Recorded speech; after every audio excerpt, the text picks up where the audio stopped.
Bonjour à tous, bienvenue à notre méditation quotidienne.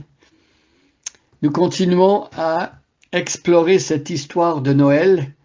Les récits bibliques, en particulier les évangiles, nous parlent précisément de la naissance de Jésus et des circonstances qui ont entouré sa venue dans le monde.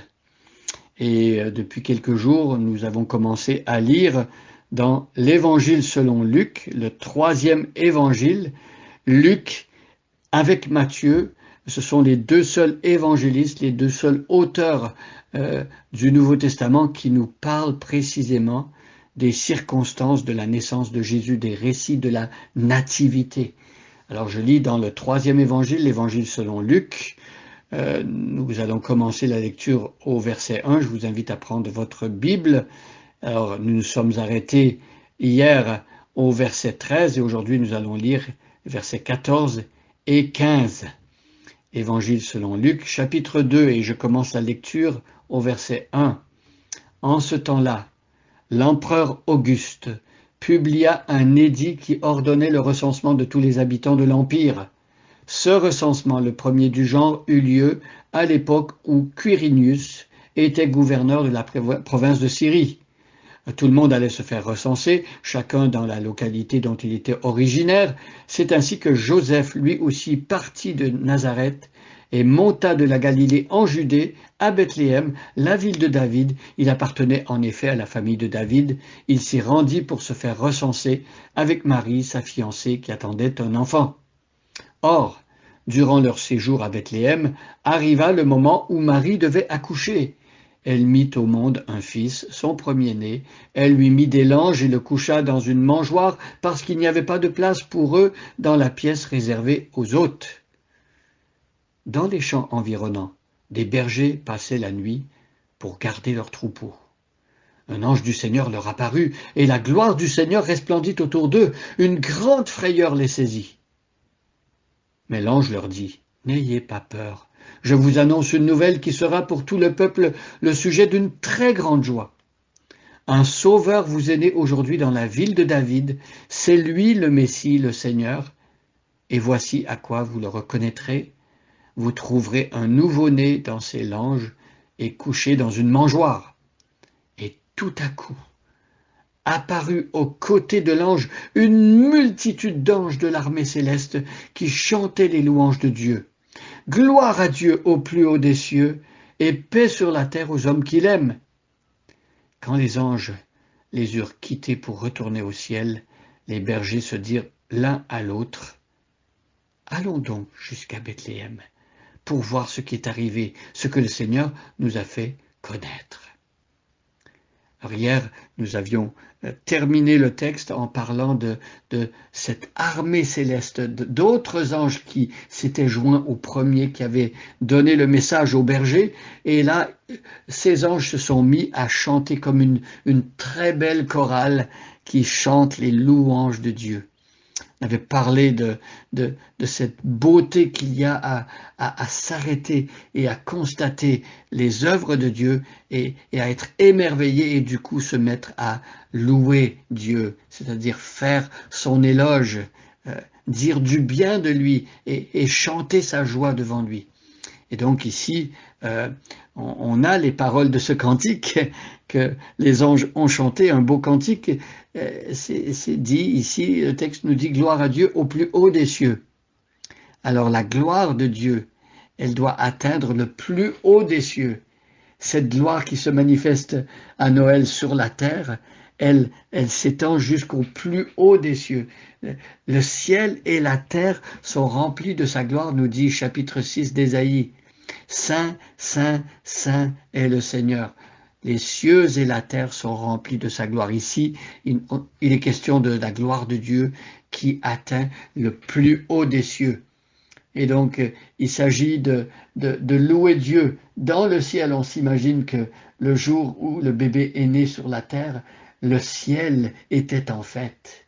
L'entourage de Dieu, la cour du roi était en fête. Et il y a aussi la fête sur la terre, paix sur la terre aux hommes qu'il aime, paix sur la terre aux hommes qu'il aime. Dieu aime les hommes et Dieu vient sur la terre pour leur offrir la paix qui manque tellement à notre époque, la paix qui est tellement une denrée précieuse.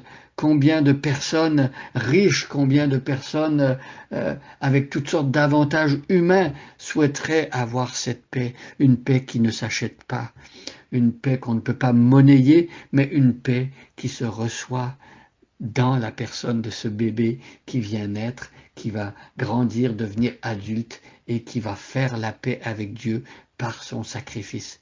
Vous savez, cette paix dont il est question ici, c'est le fait que la tension qui existe entre les hommes et Dieu, l'obstacle qui bloque aux hommes l'accès à Dieu, le péché, eh bien ce péché sera pris par Jésus sur lui-même et Jésus sera puni à cause de nos péchés, et donc celui qui reçoit Jésus reçoit aussi la paix de Dieu, c'est-à-dire que l'hostilité entre Dieu et cet homme qui s'est repenti n'existe plus. Dieu a fait la paix avec les hommes, avec cette personne en particulier qui se repent et qui croit en Jésus. Alors, est-ce que vous êtes en paix avec Dieu aujourd'hui? Est-ce que l'hostilité a disparu? Est-ce que par la foi en Jésus-Christ, vous avez reçu cette paix? Vous savez qu'il n'y a plus aucune condamnation pour ceux qui sont unis à Jésus-Christ. Donc, Jésus a reçu le jugement de Dieu sur sa propre vie parce qu'il a pris notre place à la croix, parce qu'il a pris tous nos péchés sur lui-même, et Dieu a laissé tomber son jugement sur son Fils. Ce bébé qui naît dans le monde à Noël est destiné à mourir sur une croix pour établir la paix. Et c'est le message qu'on voit ici au verset 14. Et verset 15, quand les anges les eurent quittés, donc l'apparition d'anges, c'est pas quelque chose qui dure toujours. Voilà, les anges ne sont pas constamment en train de nous parler sur la terre. Ils se manifestent à un moment voulu, quand Dieu le veut, pour une raison précise, et ensuite ils quittent et ils retournent auprès de Dieu. Quand les anges eurent quitté donc les bergers pour retourner au ciel, les bergers se dirent l'un à l'autre. Alors là, ils étaient étonnés, émerveillés, et voilà, ils se sont dit, allons donc jusqu'à Bethléem pour voir ce qui est arrivé, ce que le Seigneur nous a fait connaître. J'aime l'attitude de ces bergers. Ils entendent quelque chose de fort et ils ne se contentent pas d'une connaissance de seconde main. Ils ne se contentent pas de ce que quelqu'un d'autre leur a dit. Ils vont eux-mêmes vérifier.